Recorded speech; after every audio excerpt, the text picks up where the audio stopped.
Hi, I'm Pete Eastwood. Some of you know me as P. Wood. Today we're going to look at the SoCal brake kits and wheel options and tire options for high boys and other types of hot rods.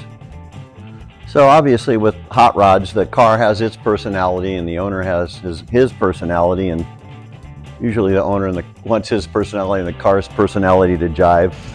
But wheels are a big feature in the personality of a car. I mean, we've got a car right here with old oxidized magnesium wheels. We got shiny aluminum wheels. There's painted wheels with hubcaps. So, you know, there's lots of options. A lot of guys will have more than one set of wheels and tires for their car, so they can jack it up and do a little personality change, you know, in a half an hour. But our SoCal cars, we like our SoCal wheels, and that's what the SoCal cars get. Like I said, this is this is SoCal Roadster number 1. That's one of the earliest sets of wheels.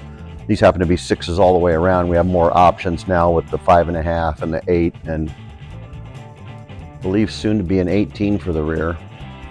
So this car got old school bias ply tires, polished wheels. Pretty much an Indy Roadster style wheel. It's a real racing oriented look, but you know, the hot rodders picked up what the race car guys were doing, and it carried over into the hot rods real early on. The look that we kind of mimic is those early Roadsters and upright Champ cars, that style wheel. And with that in mind, we're coming out with our new 18-inch rear that will match, and then you can get that real vintage race car look. And there's some pretty good choices on 18-inch tires. There's some reproduction Firestone actual Indy tires, and I think Excelsior, and I think Dunlop also. There's tire choices in the 18 and 16 combination. So we're going to have that available soon. The brake kit on this car is the SoCal Speed Shop Hot Rod brake. This happens to be a early version. This car's been together for quite a while. There's minor changes in the new one. The caliper design is slightly different, but this brake, obviously it's a disc brake, so you get the better stopping ability over a drum brake, but the backing plate mimics the early Ford hydraulic brake backing plate, so you get kind of that old school look from the backside, and then the cover that covers the caliper and the rotor, it mimics the Buick finned aluminum drum. So it kind of gives you the flavor of the old world with the stopping of, you know, better stopping power of today's brakes. Inside all this old school looking external stuff, the internal stuff's pretty typical disc brake, aluminum hub, iron vented rotor, nice caliper. It's a 4-piston caliper. The hub you have multiple choice on, bolt pattern, late Ford, Chevy, and early Ford, the most popular ones in hot rodding. The 5-on-5 Olds, Pontiac, Buick, Chevy truck is not too commonly used in hot rods, so we don't incorporate that. So you got with this hub and the slotted drums, you got your whatever wheel choice for bolt-on wheel. You got all the options. So that's what's inside. Put it all together.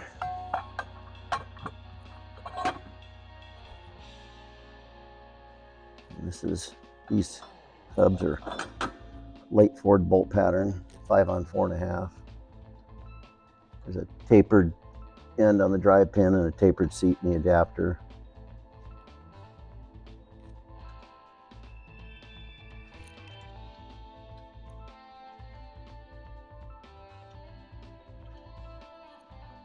Normally I would put anti-seize on here for a first time assembly, but this one's got plenty of anti-seize.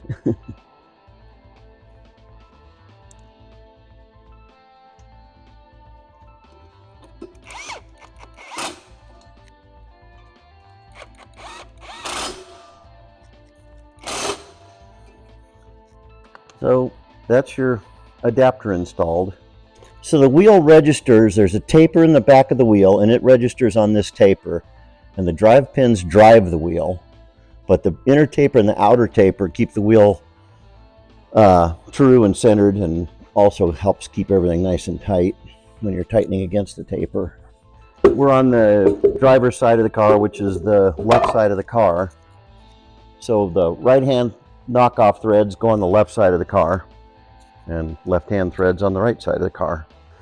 Now we got an aluminum knockoff against an aluminum wheel with steel threads on the hub.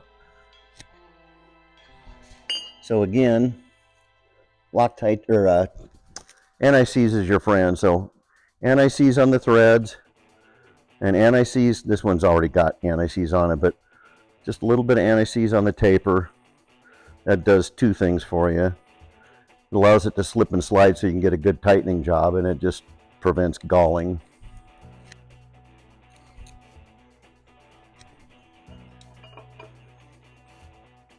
Let's see if I got that right.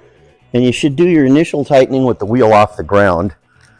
With the weight on the wheel, then the thing can't move on the hub and can't really seat well against the taper with the weight of the car on it. When it's free, when it's free like this, the wheel's free to move in and out, and it wants to move in as you tighten it.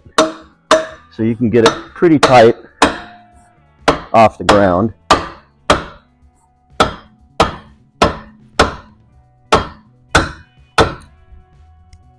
And you can put the weight on it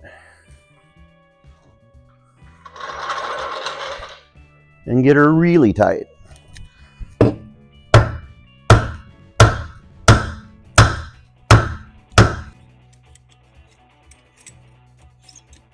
And then for long-term safety, this car has the knockoffs and the wheels are drilled for safety wire. So if they do get loose, they can only go a portion of a turn, which is not going to create a problem. Not like having the knockoff fall off.